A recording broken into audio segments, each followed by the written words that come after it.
तो movie start होती है जहाँ पर हमें एक बादशाह को दिखाया जाता है जो कि बहुत बहादुर था। उसका नाम विलेड था और सभी लोग उसे बहुत प्यार करते थे। वो अपनी नॉर्मल रूटीन चेक करने के लिए जंगल में जाता है और वहाँ पर उसे अपने दुश्मन मुल्क के सिपाही का हेलमेट मिलता है। वो उसे देखकर फौरन से समझ जाता है कि उसके मुल्क में दुश्मन घुस गए हैं। वो कहता है कि जरूर ये हेलमेट किसी जासूस का है और दुश्मन मुल्क जरूर कोई ना कोई प्लान बना रहा होगा हमारे मुल्क पर अटैक करने के लिए। तभी विलेड को शक होता है कि हमारे दुश्मन हमारे मुल्क में जो सबसे बड़ा पहाड़ है उसके अंदर छुपे होंगे और विलेड और उसके साथी सोचते हैं कि हमें अभी वहां जाकर उन्हें मार देना चाहिए ताकि उनके पास हमारे बारे में जो कोई भी इंफॉर्मेशन है वो उनके बादशाह तक ना पहुंच पाए। और थोड़ी ही देर में वो सब उस पहाड़ के अंदर चले जाते हैं ताकि वो उन दुश्मनों को ढूंढ सके और उन्हें जान से मार सके। और तभी वहाँ पर एक वैम्पायर इन पर अटैक कर देता है। वो उसका मुकाबला करने की कोशिश करते हैं लेकिन वो बहुत ज्यादा तेज था। वो विलेड के सभी साथियों को एक एक करके मार देता है। अब विलेड अपनी जान बचाते बचाते थोड़ा सा पीछे आ जाता है जहाँ पर धूप थी। अब वो वैम्पायर तो उस धूप में आ नहीं सकता था इसलिए विलेड की जान बच जाती है। विलेड वहाँ से भागकर अपने महल चला जाता है जहाँ पर वो सबसे पहले अपनी सल्तनत के पादरी से मिलता है और वो पादरी से उस वैम्पायर के बारे में पूछता है। वो बादशाह को बताता है कि उस पहाड़ में एक मॉन्स्टर रहता है जो कि खून का प्यासा है और उसी ने तुम्हारे दोस्तों को मारा है। वो बादशाह को बताता है कि कभी वो मॉन्स्टर भी इंसान हुआ करता था लेकिन शैतान की बातों में आकर वो एक वैम्पायर बन गया। अब वो कई सालों से उसी पहाड़ में कैद है और वहीं पर कैद रहेगा जब तक वो किसी को अपनी बातों में लगाकर अपनी शक्तियां न दे दे। और यही एक तरीका है जिसकी वजह से वो आजाद हो सकता है लेकिन उसे आज तक अपनी सोच के मुताबिक कोई इंसान ही नहीं मिला। तभी बादशाह उस पादरी से कहता है कि तुमने ये बातें किसी को भी नहीं बतानी और इन्हें खुफिया रखना है। अगर ये बातें किसी को पता चल गई तो सब डरने लगेंगे। लोगों को इस वैम्पायर के बारे में ना पता होना ही बेहतर है। कुछ अर्सा गुजरने के बाद बादशाह और इसके साथी महल में बैठकर खाना खा रहे थे और अचानक से दुश्मन मुल्क का एक सिपाही इनके महल में आ जाता है। दुश्मन मुल्क का नाम टर्की होता है जो कि उस वक्त बहुत पावरफुल था। वो हर साल छोटे ममालिक से कुछ अमाउंट कलेक्ट करता है जिसके बदले में वो उन पर अटैक नहीं करता। और इन सभी ममालिक में जिनमें विलायत का मुल्क भी शामिल था हर साल तुर्की को कुछ सोने के सिक्के देने पड़ते हैं ताकि तुर्की जैसी बड़ी सल्तनत उन पर अटैक न करे। अब विलायत को ना चाहते हुए भी उस आदमी को बहुत से सोने के सिक्के देने पड़ते हैं लेकिन वो आदमी विलायत के सामने इन सोने के सिक्कों के अलावा एक और भी शर्त रख देता है और वो ये थी कि हमें इन सोने के सिक्कों के अलावा 100 नौजवान आदमी भी चाहिए जिन्हें हम ट्रेन करके अपनी फौज में शामिल करेंगे। लेकिन विलायत उसे 100 नौजवान आदमी देने से इनकार कर देता है और उसे कहता है कि ये ट्रेडिशन पुरानी होने की वजह से खत्म हो चुकी है। तुम अपने सिक्के लो और यहाँ से चलते बनो। इस बारे में मैं तुम्हारे बादशाह से खुद बात कर लूंगा। कुछ दिन बाद विलायत तुर्की के बादशाह से मिलता है जिसका नाम महमद था। यहाँ पर ये दोनों आपस में बातचीत कर रहे थे लेकिन महमद विलायत की एक बात नहीं सुनता। वो विलायत से कहता है कि मुझे 1000 नौजवान हर हाल में चाहिए जिनमें तुम्हारा बेटा भी शामिल है। ये सब सुनकर विलायत बहुत गुस्से में आ जाता है और वो तुर्की के सभी सिपाहियों को मार देता है जो उसके बेटे को लेने आए थे क्योंकि वो नहीं चाहता था कि उसका बेटा उससे दूर जाए। तभी विलायत का साथी आकर उससे कहता है कि ये तुमने क्या किया, तुमने महमद के सिपाही मार दिए। महमद तुमसे इस सब का बदला जरूर लेगा। वो अब हमारे मुल्क पर अटैक करके हम सबको मार देगा। लेकिन विलायत उससे कहता है कि मैं कोई ना कोई हल निकाल लूंगा, मैं अपने मुल्क की हिफाजत करना जानता हूँ। ये सब कहकर वो अपने घोड़े पर बैठकर उसी पहाड़ की तरफ चला जाता है। जब वो उस पहाड़ के अंदर जाता है तो वहाँ पर उसे वही वैम्पायर मिलता है। विलायत उससे मदद मांगता है क्योंकि उसे अपना मुल्क बचाना था। दूसरी तरफ उस वैम्पायर को भी किसी ऐसे आदमी की तलाश थी जो बहुत ज्यादा पावरफुल हो और बहादुर भी, जिसे वो अपनी पावर्स देकर आजाद हो सके। यहाँ पर दोनों को ही एक दूसरे की जरूरत होती है। तभी वैम्पायर खुद को काट कर अपना खून एक बर्तन में रखता है और वो विलायत से कहता है कि तुम इस खून को पी लो।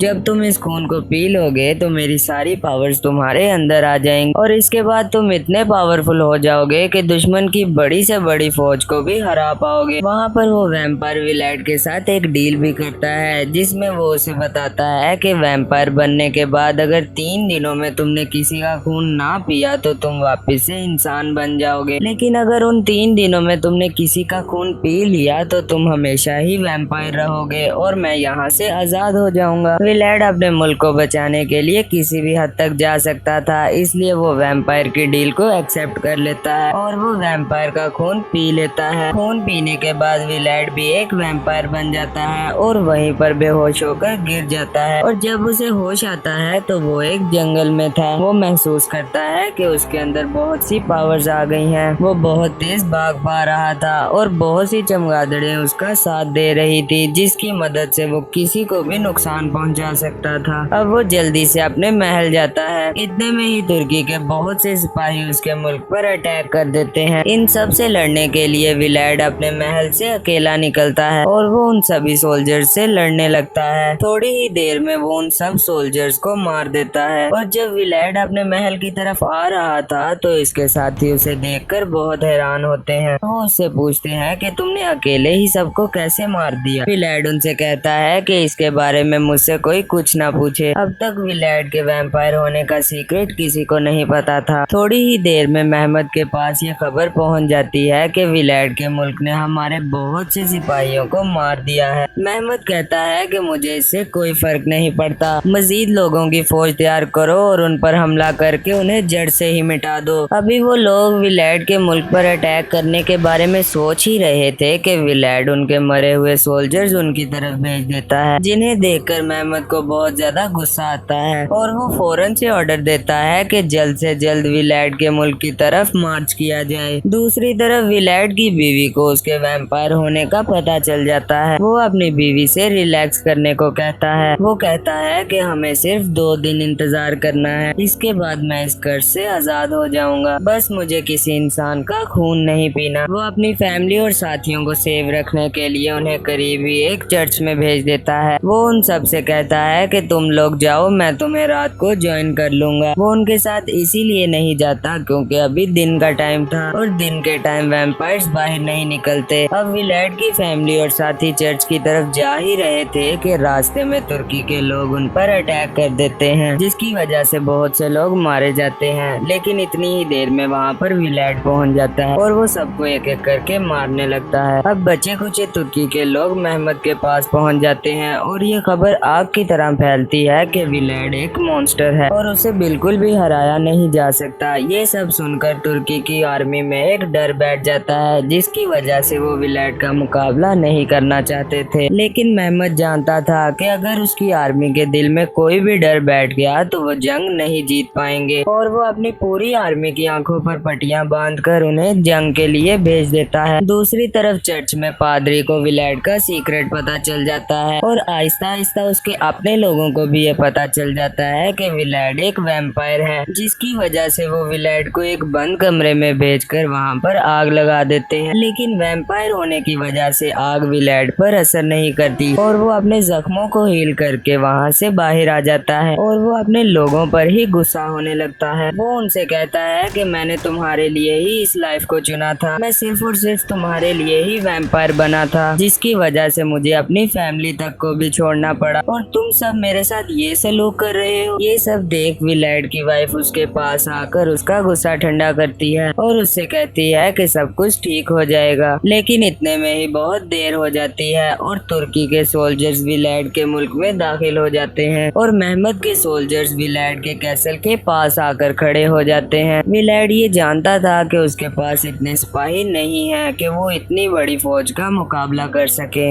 अब उसी चर्च में बहुत सी बैट्स भी होती हैं। विलेड अपनी पावर्स की मदद से उन्हें अपने कंट्रोल में करता है और दुश्मन की फौज पर बैट से हमला कर देता है, जिसकी वजह से उनके बहुत से सिपाही मारे जाते हैं। इतनी ही देर में महमद के कुछ सिपाही विलेड के कैसल में पहुंच जाते हैं, जहां पर विलेड की वाइफ और उसका बेटा थे। वो सिपाही विलेड की वाइफ को मारकर गिरा देते हैं और उसके बेटे को लेकर वहां से चले जाते हैं। अब विलेड की वाइफ महल से नीचे गिर रही थी। विलेड उसे गिरते हुए देख लेता है और उसे बचाने की कोशिश करता है। वो अपनी वाइफ को पकड़ तो लेता है लेकिन उसे बचा नहीं पाता। अब उसकी वाइफ मरने के करीब ही होती है कि वो विलेड से कहती है कि तुम मेरा खून पी लो, क्योंकि अगर तुम ऐसा करोगे तो वो वैम्पायर की पावर तुम्हारे तुम्हारे पास हमेशा रहेंगी और तुम हमारे बेटे को बचा लोगे। अब ना चाहते हुए भी विलेड को अपनी वाइफ का खून पीना पड़ता है और जैसे ही वो अपनी वाइफ का खून पीता है तो वो हमेशा के लिए वैम्पायर बन जाता है। दूसरी तरफ वो पहाड़ में रहने वाला बूढ़ा आदमी अब मजीद वैम्पायर नहीं रहता,